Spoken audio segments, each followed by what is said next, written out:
Hello friends, मी प्रियंका. आज सकाळी 5 वाजता उठली आणि त्या नवऱ्याला टिफिन द्यायचं होतं, त्यांच्यासाठी टिफिन बनवायचं होतं. म्हटलं काय टिफिन करावा, खूप विचार केल्यावर मग समजायला आलं की गवार होते थोडेसे, त्या गवारचे त्यांना ठेचा करून देऊया म्हणून. त्यांना गवारचा ठेचा खूप आवडतो. मग पण पहिले म्हटलं की पहिले पीठ मळून घेऊया, म्हणजे ठेचा करेपर्यंत पीठ चांगला मुरून जातो.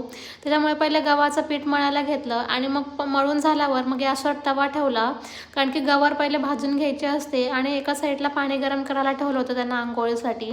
ते काय अजून उठले नव्हते. माझं अर्धं जेवण झाल्यावर मग ते उठतात. मग त्यापर्यंत ठेचा बनवून घेतला.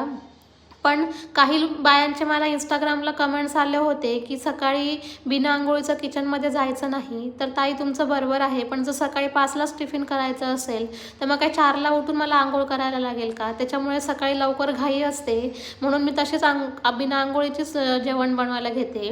मग ते गवार छान भाजून घेतले, त्याला वाटून घेतलं मग खलबत्त्यामध्ये आणि त्याला छान तव्यावर तळून घेतलं. त्यामुळे थोडंसं मीठ टाकलं, लसूण टाकलं, तेल टाकून मस्त फ्राय केलं आणि त्यामध्ये आपले सगळे मसाले टाकले आणि भाजी तयार होती. मग ते टिफिनमध्ये भरलं.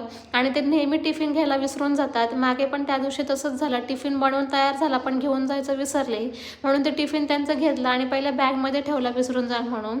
तर आणि त्या नंतर झालं नाही, त्यांना बाय वगैरे केलं आणि परत झोपायला गेली. Okay, bye friends.